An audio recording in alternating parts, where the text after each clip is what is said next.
Hello and welcome to today's class. Still yet on the second method of differentiation called the first principle method. Last class we have dealt with several examples under first principle, right? Still yet, let's do more example under first principle to further increase the in-depth understanding on how to evaluate problems using first principle. Usually, let's say I have example 3. Let's say I have that y is equal to s cubed. Let me call it example 3. Let's say I have that y is equals to s cubed. Now to differentiate this using first principle, what do you do? But I always say that before you use first principle, try checking out your first method called the general method, right? Which says that which says that multiply by the power and subtract 1 from the power. That's like the concept for general method of differentiation. So let's say I'm given that y is equal to s cubed. If I'm to apply general method here, the change in y with respect to x here becomes the y over the x as being equal to, you said, multiply by the power. The power here is 3 times, repeat the question, x to the power 3, next up, minus 1 from the power. Multiply by the power and subtract 2 from the power. That's all. From here, the y over the x here will be equal to 3x. 3 minus 1 is of course 2. So if I differentiate s cubed, I'll have 3s squared. Similarly, let's apply first principle and let's see if our answer will be comparable. For this first task here, we said for first principle, so this y had change in y, right, is equal to this x here had change in x. Then the cube comes around this place, right? What's the next task after taking your first concept to y actually in y to x actually in x? What's the next task to do?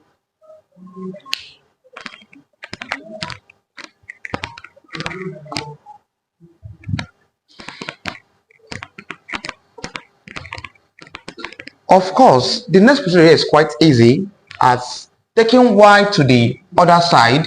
So it becomes change in y is equal to x plus change in x all cubed. Take this y, becomes a minus y.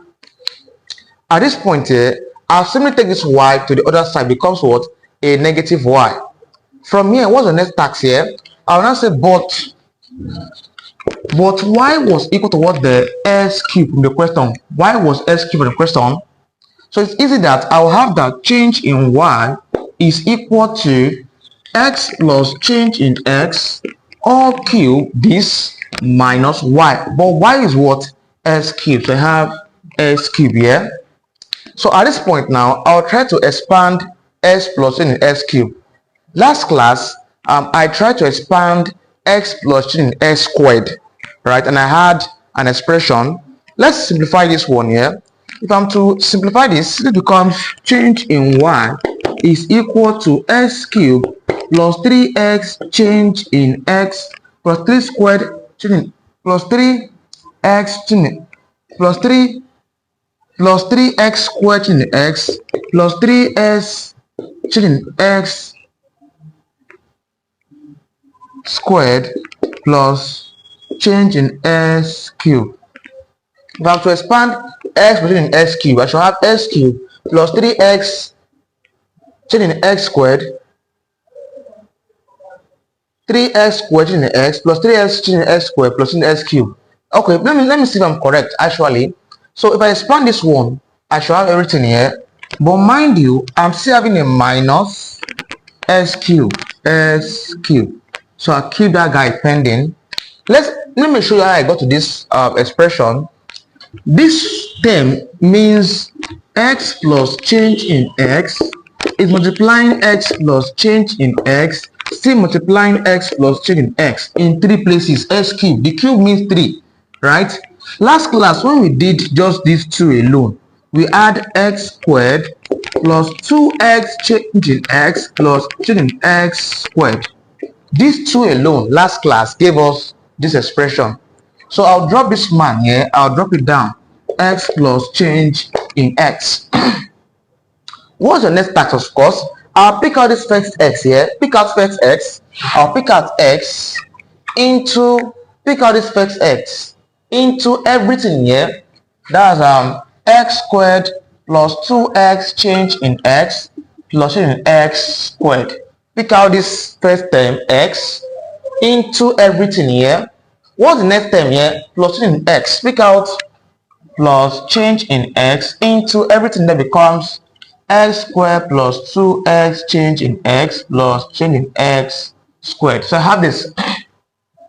Next task from here is to expand through x times x squared. That's x cubed plus x times 2x in x. So it becomes 2x squared change in x, right? X times x is x squared. These two comes down and this thing comes down. Plus this multiplied by this is as x change in x squared, right? Plus this multiplied by this, that becomes x squared change in x plus this multiplied by this. I shall have 2x change in x squared. Finally, this multiplied by this is a square here. So change in x times change in x squared, that's what? Plus change in x cubed. So I have this. At this point now, I can see like terms, right? What are the like terms here? Of course, x cubed remains the same, x cubed. See x squared change in x. I can see x squared in x here.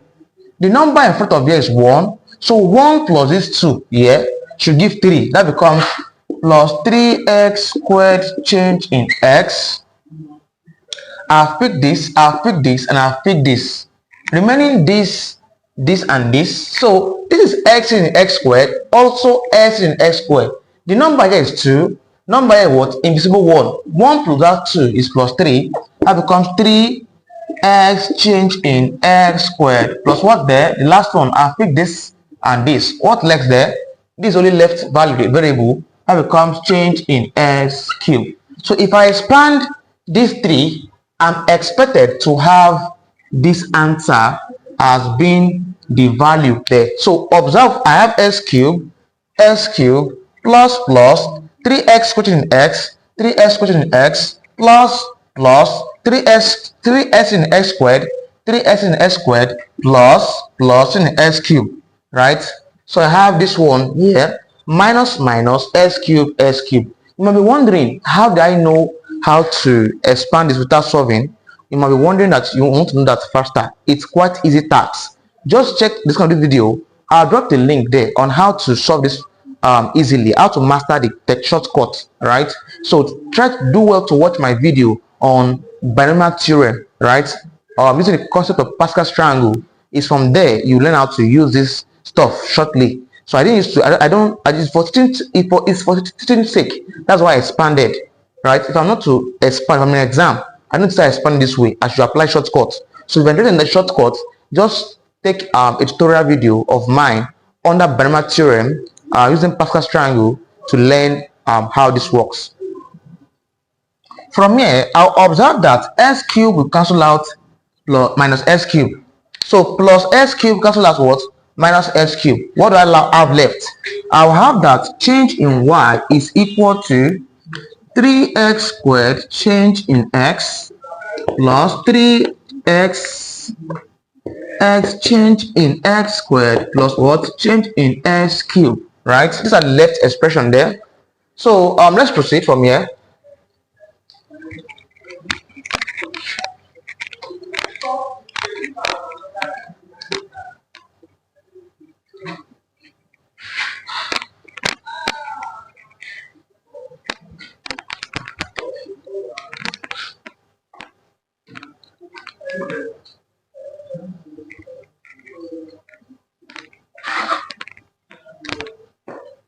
All right, from here, what do we get from here? I'll have my change in y. All right.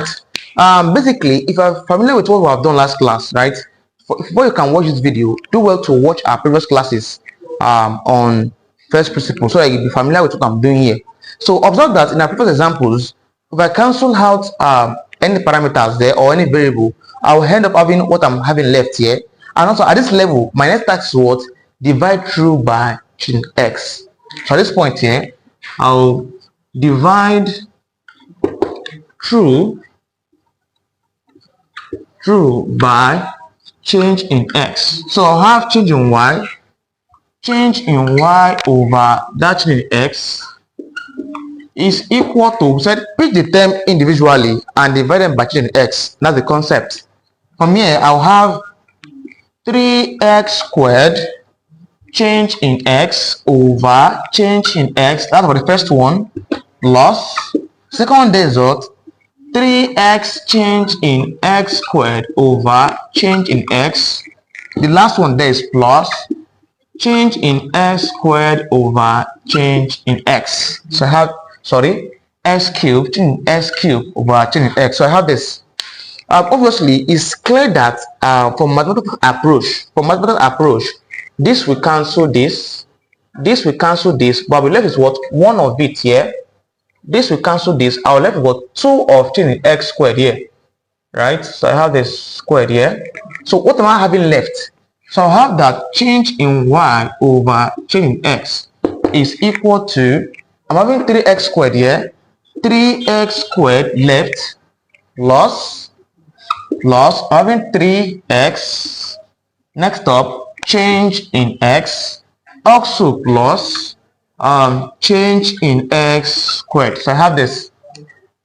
At this junction here, we said whenever you divide through by change in x and you are still left with what? Change in x, you take the limit of change in x to be 0. So taking the limit of change in x to be 0, in a layman approach, it means that anywhere I see change in x, I'll put 0.